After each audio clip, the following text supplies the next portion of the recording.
During this lecture, we will discuss the topic of neoplasia. So what is the meaning of neoplasia? Neoplasia literally يعني حرفيا means a new growth, نمو جديد. In medicine, it is referred to as a tumor. This new growth is called tumor يعني كتلة أو ورم. The study of tumors is called oncology. So neoplasia is a term that does not necessarily means malignancy or cancer. Neoplasia refers to a tumor, ورم, that could be benign, حميد, or could be malignant, خبيث. So neoplasms are either benign or malignant, but all of them are called neoplasms. And the study of neoplasms is called oncology. The process of neoplasm formation is called neoplasia. Cancer, part of these neoplasms, is the second leading cause of death worldwide after cardiovascular diseases. Now, regarding the nomenclature of benign tumors, nomenclature يعني عملية التسمية. كيف بنسمي benign tumors? In general, there is a general rule that every benign tumor ends with an oma, ends with a suffix oma. So if a benign tumor is of fibrous tissue origin, we call it fibroma. If this benign tumor is of cartilaginous origin, يعني من الغضروف, we call it chondroma. So fibroma and chondroma are benign tumors. If this benign tumor is of a smooth muscle origin, we call it leiomyoma. If it is of a skeletal muscle origin, we call it rhabdomyoma. If it is of epithelial glandular origin من غدد, epithelial tissue, النسيج الطلائي, we call it adenoma. So fibroma and chondroma and leiomyoma and rhabdomyoma, adenoma, even if it is derived from bone tissue, we call it osteoma. All of these are benign tumors and all of them end with oma. لكن لكل قاعدة شواذ، مش أي إشي بينتهي بأوما. For example, it is benign because a lymphoma is a malignant tumor of lymphoid tissue and it ends with oma. A melanoma, a malignant tumor from the skin, ends with oma. So القاعدة العامة oma means benign ولكن دائما لكل قاعدة شواذ زي الميلانوما والليمفوما. Now we come to the nomenclature of malignant tumors. If this malignant tumor is derived of mesenchymal tissue, يعني خلينا نحكيها بشكل أبسط of connective tissue, الأنسجة الرابطة, we call it a sarcoma. So if it is derived from a fibrous tissue, we call it fibrosarcoma. If it is derived from cartilaginous tissue, we call it chondrosarcoma. If it is derived from bone tissue, we call it osteosarcoma. If it is derived from smooth muscle tissue, we call it leiomyosarcoma. So all sarcomas are malignant tumors of mesenchymal tissue. However, malignant tumors of epithelial tissue, الأنسجة الطلائية, we call it carcinomas. So if it is derived from glandular tissue, we call it adenocarcinoma. If it is derived from squamous epithelial tissue, we call it squamous cell carcinoma, and so on. Now, malignant tumors of other tissues like malignancy of the blood, we call it leukemia. فدائما لكل قاعدة شواذ. Malignant tumor of lymphoid tissue, as we said, it's lymphoma. Malignant tumor of the skin, we call it melanoma. So it's not always sarcoma and carcinoma. Sometimes there are شواذ للقاعدة. Now there are certain features that help us as doctors to differentiate between benign and malignant tumors. These characteristics of benign and malignant tumors are related to the degree of differentiation and anaplasia, which means درجة تمايز الخلايا، يعني how much the tumor tissue resembles the normal tissue histologically تحت الميكروسكوب under the microscope. This is called differentiation. So a tumor that is differentiated, that means that the tumor is very much resembling the normal tissue of origin, like a leiomyoma resembles very much the smooth muscle tissue. The lack of differentiation is called anaplasia. So anaplasia is lack of differentiation, very poor differentiation, in which the tumor itself does not by any means resemble the normal tissue. That means that the tissue under the microscope is very ugly. الخلايا كتير بشعة بحيث انها ما بتشبه التissue of origin نهائيا. This is called anaplasia, loss of differentiation or lack of differentiation. So the differentiation can be well differentiated and poorly differentiated. Another characteristic that help us differentiate between benign and malignant tumors is the rate of growth. قديش سرعة نمو هذا التيومر. Another feature is the presence of local invasion, and another feature is the presence of metastasis, and we will talk about every one of these and what are the defining features for benign tumors and for malignant tumors. And remember always that these are general rules، لكن دائما هنالك شواذ للقاعدة. فمش دائما مثلا benign tumors، مش دائما malignant tumors لازم تكون poorly differentiated. Sometimes they can be differentiated and still they are malignant. So in this table here you can see the differences between the benign tumors and malignant tumors in relation to the features that we described in the previous slide, in relation to the degree of differentiation and the rate of growth and the local invasion and the presence of metastasis. Benign tumors are usually, as I said, well differentiated, so they resemble very much the tissue of origin. However, malignant tumors are usually poorly differentiated or they lack differentiation, anaplastic, so they do not resemble the tissue of origin. However, some malignant tumors, they can be well differentiated and still have some of the features of normal tissue when we view them under the microscope. But this is a general rule. Benign tumors are in general slowly growing، يعني نموهم بطيء جدا. So they enlarge slowly. However, malignant tumors grow faster، بنمو بشكل سريع وبيوصلوا ل very large size بشكل سريع. لكن again, this is a general rule. Some malignant tumors may grow slowly over time. Benign tumors are usually well circumscribed with a capsule، يعني التيومر بيكون well defined ومحاط بكبسول، محاط بغشاء حواليه.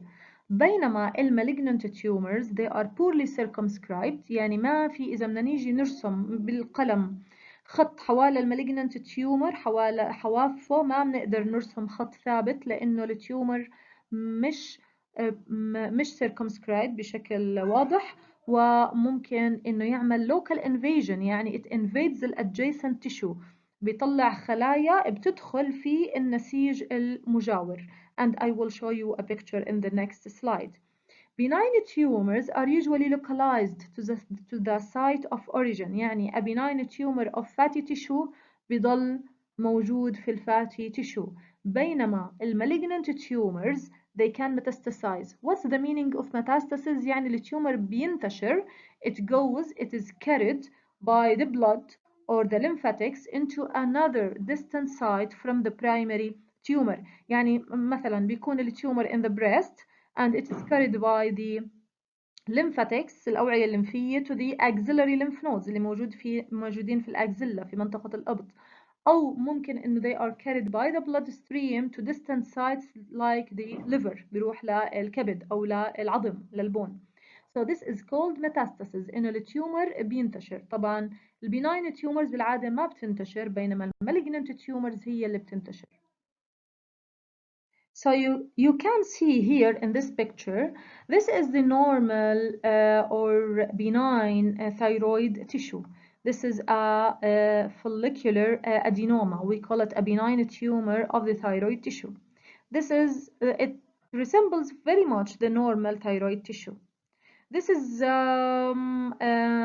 another malignant tumor. We call it follicular carcinoma. It is of epithelial origin, but still it is well differentiated لأنه we said that it is a general rule لكن مش دائما كل malignant tumors are poorly differentiated. This is a malignant tumor and can resemble the normal tissue of origin. As you can see, there is colloid here and the epithelial cells بيشبهوا الfollicular adenoma. هنا we depend on the invasion and the presence of metastasis in order to the local invasion in order to say that this is a carcinoma. This is a poorly differentiated. شوف كيف التشو under the microscope بطل يشبه النورمال or the benign thyroid tissue. And look here, this is called anaplastic carcinoma.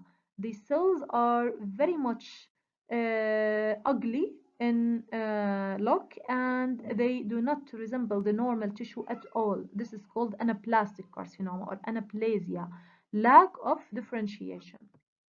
So the degree of differentiation is a feature that we see it under the microscope. We as pathologists لما نفحص السلايدات لأي تيومر بناخد منه خزعة بنشوفها تحت الميكروسكوب and we say that this is well differentiated or poorly differentiated or anaplastic.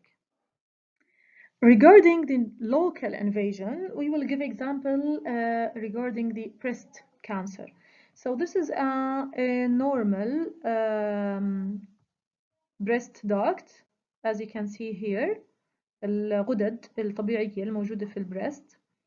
And this is a ductal carcinoma in situ, or what we call it DCIS, in which the malignant cells are only present inside the duct and without local invasion. But they are capable of local invasion, and that's what defines the malignant tumor behavior. Here you can see that these cells, they escape from the duct to the adjacent tissue. This is called local invasion or invasive breast cancer. We should see the cells invade the adjacent structures. This case does not happen usually with benign tumors. Benign tumors are usually well circumscribed, non-invasive. بينما malignant tumors, they have the ability to locally invade the adjacent tissue. And this is important, like what you will see later on when we talk about the staging of the tumors, and this will affect the behavior of the tumor in the future.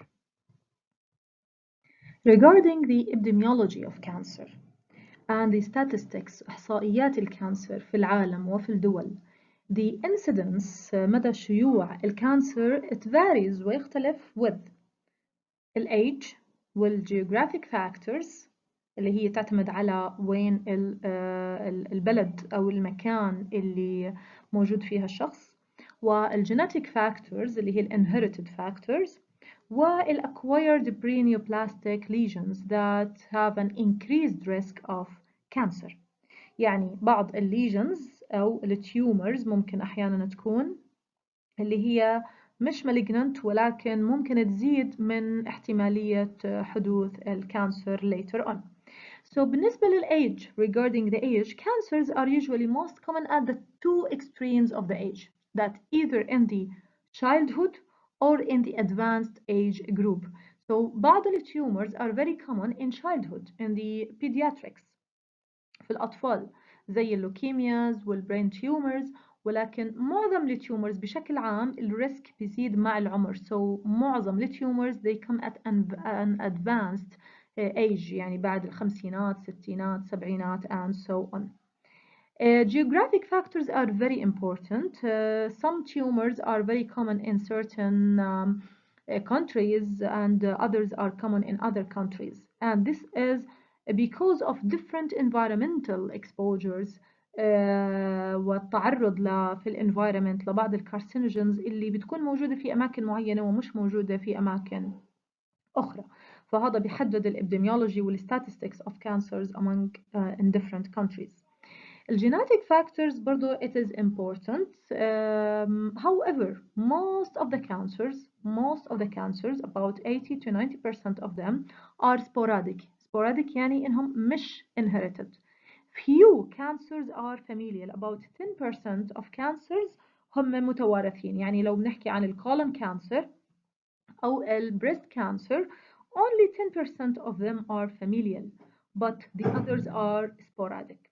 And the familial cases, inherited cancers, can be carried as an autosomal dominant or autosomal recessive genes. بشكل عام الفاميليال cancers بيجوا at an early age، يعني بيكون عمر المريض صغير بين 20s and 30s.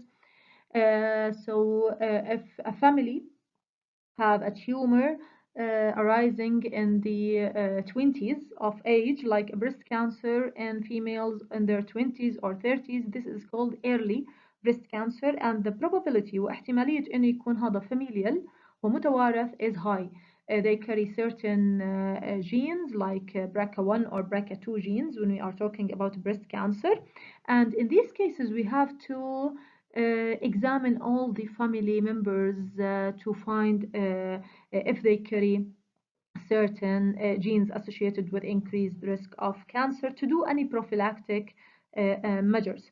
For example, in the breast cancer, 10% of the cases are familial and they come at an early age in 20s and 30s, and we have to examine all the family members, and the risk of being bilateral in both breasts, the left and the right breast, is higher in familial cancers. Acquired preneoplastic lesions برضه هدول they are important because they will increase the risk of subsequent cancer, as we will talk in the next slide. Examples on acquired preneoplastic lesions that increase the risk for subsequent cancer. The first one is the squamous metaplasia that we talked about in the first lecture, and which is followed usually by dysplasia in the bronchus of smokers. This metaplasia in the bronchus with subsequent dysplasia, it is similar or تشبه الأنابليزيا، بس الأنابليزيا هي الextreme of dysplasia. Dysplasia, it means the cells become ugly in shape or in appearance. The anaplasia is the extreme form of dysplasia. This increases the risk for lung cancer. That's why smoking increases the risk of lung cancer by the formation of acquired preneoplastic lesion, which is called squamous metaplasia and dysplasia.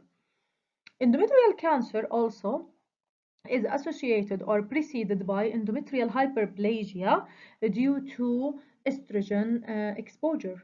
High levels of estrogen after menopause or even at any age may lead to endometrial hyperplasia. This hyperplasia, if not treated, ممكن تتحول إلى endometrial cancer.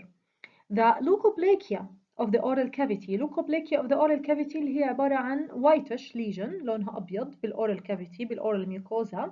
Usually بتصير in smokers برضو it increases the risk for oral cancer.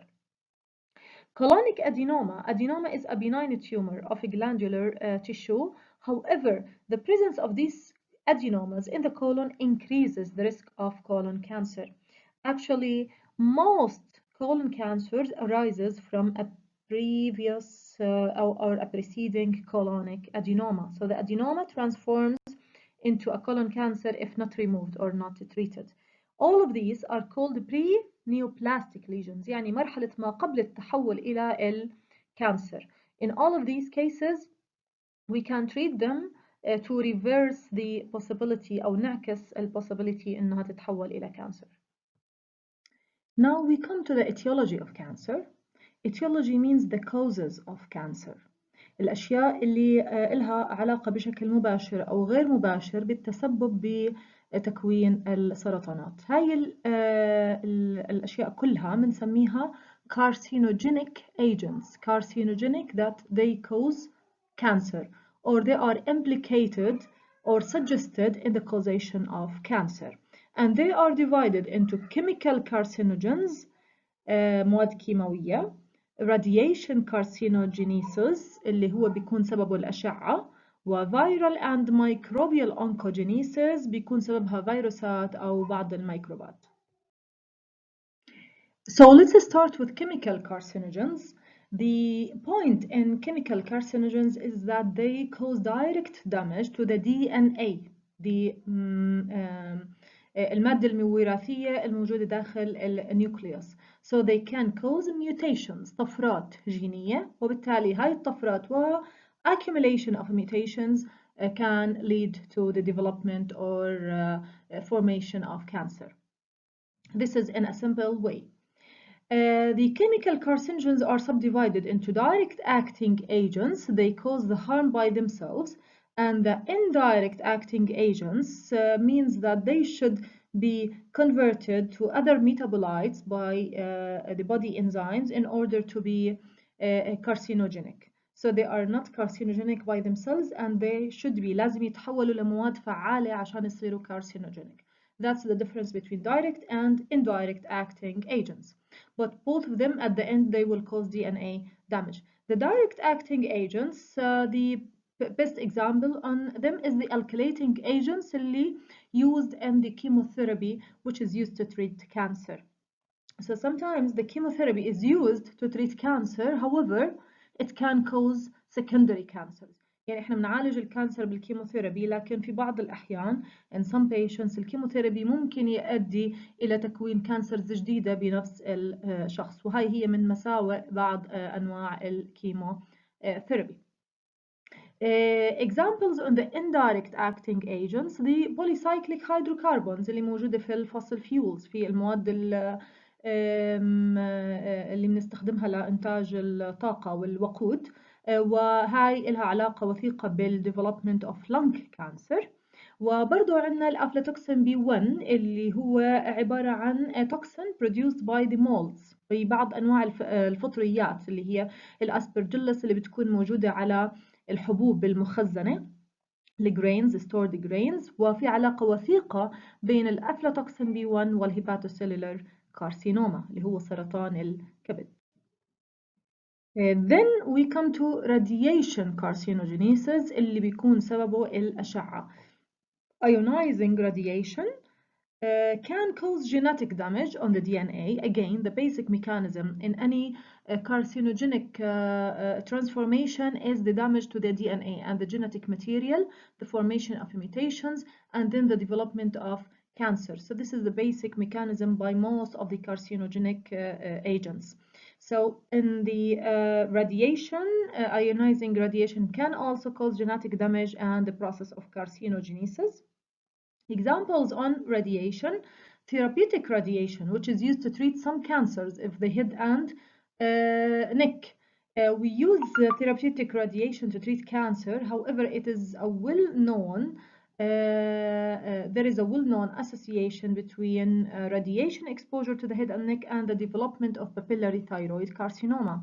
So again, we are using the therapeutic radiation to treat cancers, but we face the complication of development of another types of cancers, especially of the thyroid gland.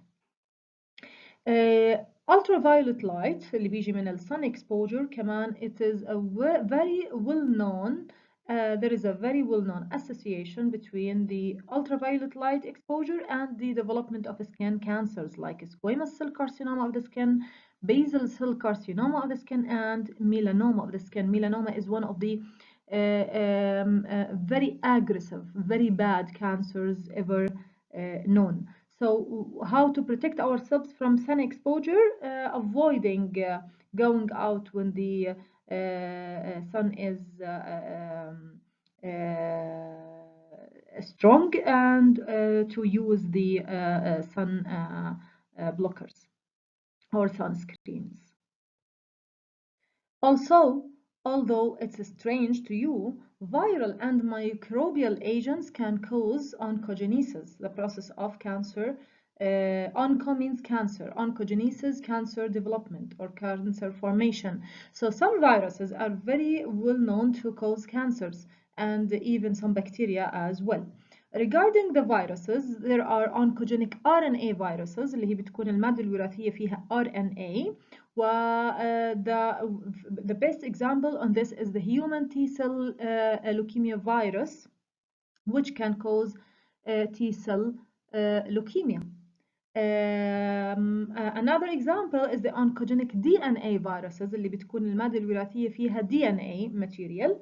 And the examples on these is the human papilloma virus, the HPV, a very well-known virus to cause the cervical cancer, سرطان عنق الرحم في النساء.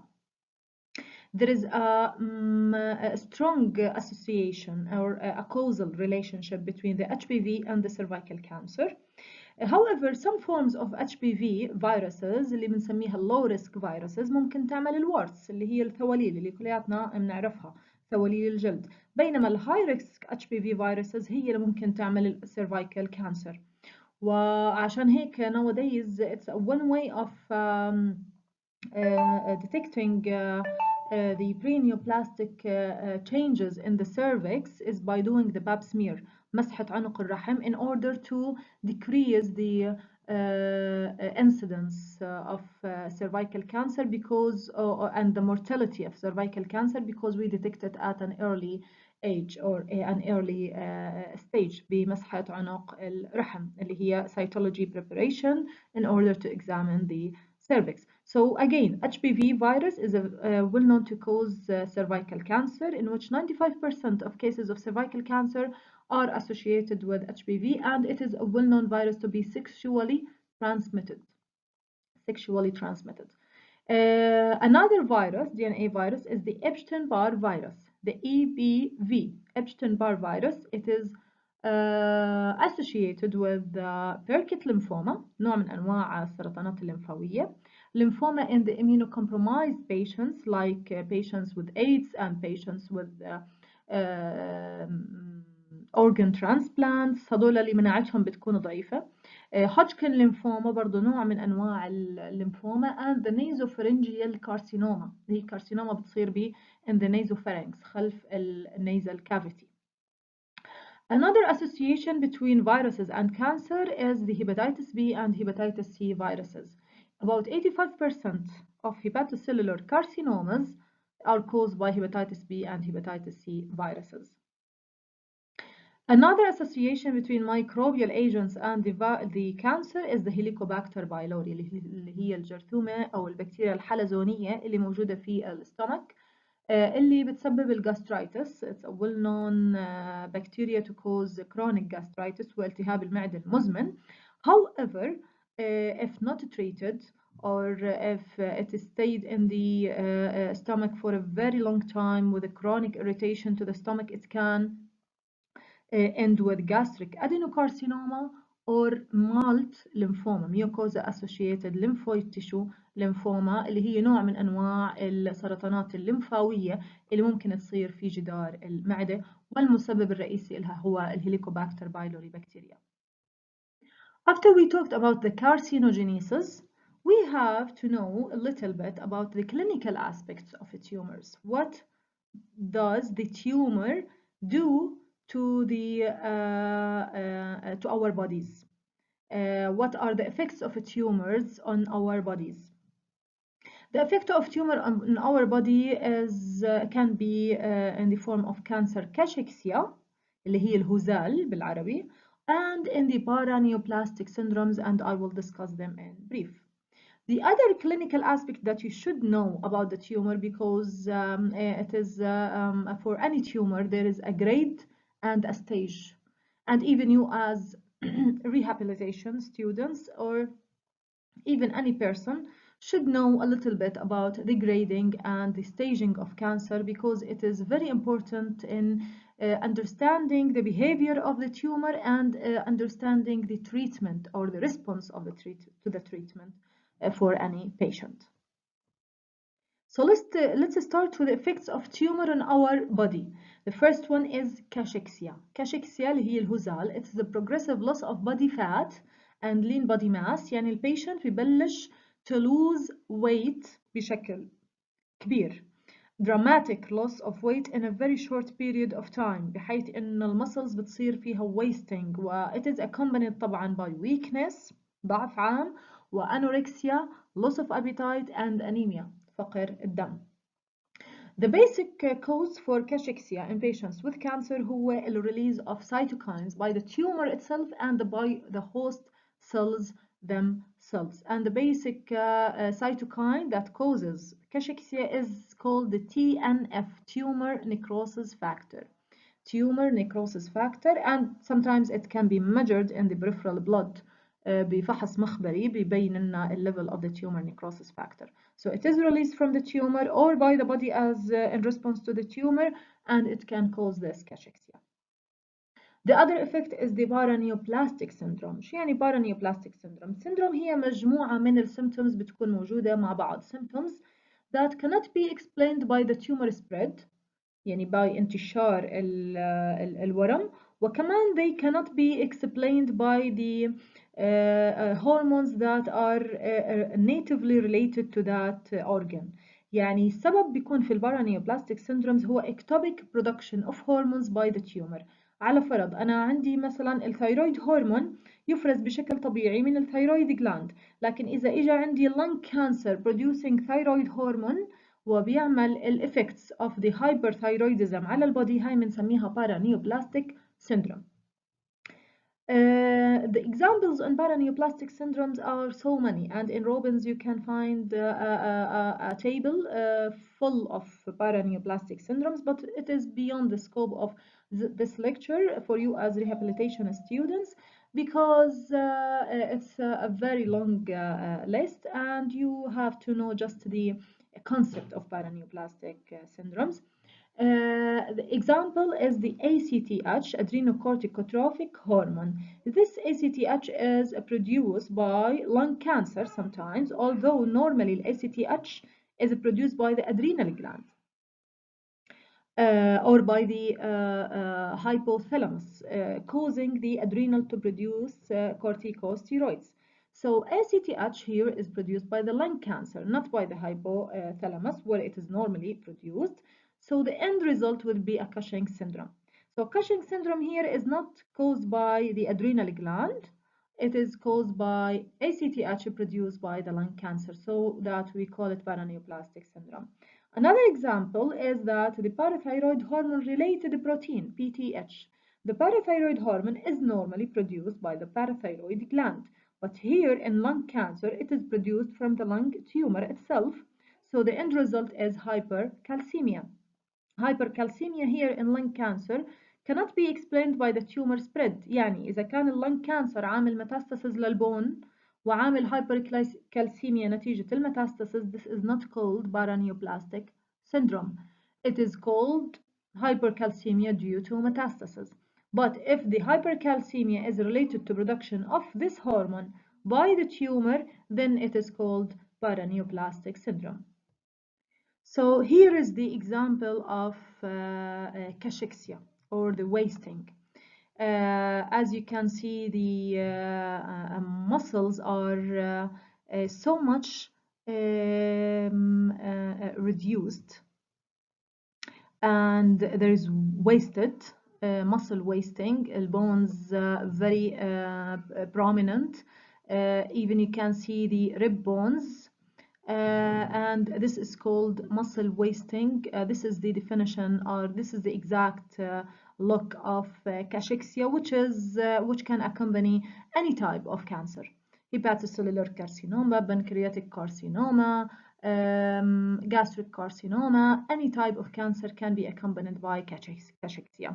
Again, cachexia, it's not necessarily a sign of cancer.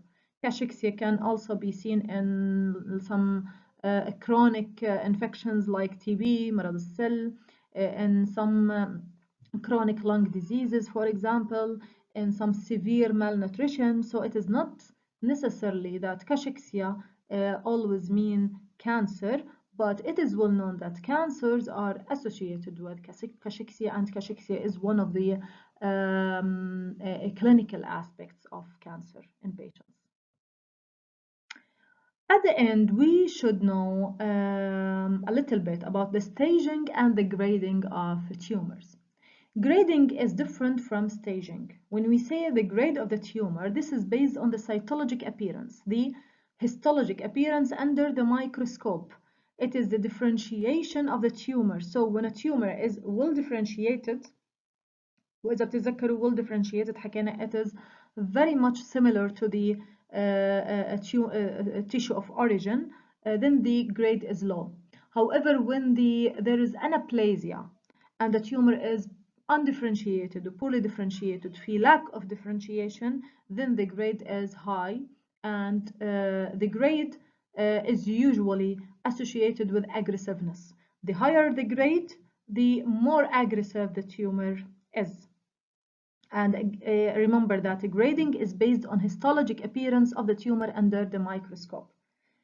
Staging is different because it is based on the surgical exploration and the imaging modalities بالإضافة للhistopathologic evaluation and confirmation of these changes. So we use in the staging معناه بشكل مختصر هو مدى انتشار الورم، وبيعتمد على عدة شغلات، وإحنا we use for the staging purposes T&M staging system. هذا موجود لكل أنواع الكانسرز بالجسم. كل كانسر له T&M staging system مختلف، ومنقسم الستيج بناء على T applies للtumor size and local invasion of the tumor at its locally at its site of origin. Like if the colon tumor مثلا colon cancer invading the submucosa or invading to the muscularis propria or invading to the serosa. This will identify the T stage. Then the lymph node invasion, the N in the staging system, the status of the lymph nodes. Is the tumor reaching the lymph nodes عامل lymph node spread or not؟ فمثلا in the case of colon cancer هل التيومر واصل للlymph nodes؟ فهنا بيتغير الستيج. And the M category is the metastasis، يعني ال distant spread. الميتاستاسيس بيختلف عن اللوكال انفيجن. اللوكال انفيجن بيكون still بنفس المكان اللي فيه التيومر، بيكون يعني انتشار لوكال، بينما الميتاستاسيس يعني بينتشر بشكل بعيد لأورجن بعيد عن المين أورجن اللي طلع فيه التيومر. So this is the basic concept in staging. We depend on the tumor size and local invasion, on the lymph node invasion, and the presence of distant metastasis to say that the tumor stage is, for example, 1 or 2 or 3 or 4. In general, we have 4 stages of the tumor. لما نحكي الستيج الرابع أو الفورث stage معناها التيومر is advanced وصار في مرحلة كتير متقدمة والتريتمنت بتكون كتير difficult. The staging is of more clinical value to guide the treatment and to affect the prognosis how the tumor will behave in the future than the grading. Both of them are important, but the staging is of more clinical value. These are the information that you should know as rehabilitation students about neoplasia. It is summarized in this lecture, although the topic of neoplasia is a very large topic and cannot be covered in one lecture, but I tried to make it a little bit easy and just to know a little bit about cancers, how they form, how do we stage them, what are the causes of cancers, and some nomenclature about these tumors in order that if you hear at some day about a leiomyosarcoma, for example, you are able to know what is it. When you hear about this stage of cancer, you are able to know what is the stage of cancer. And thank you.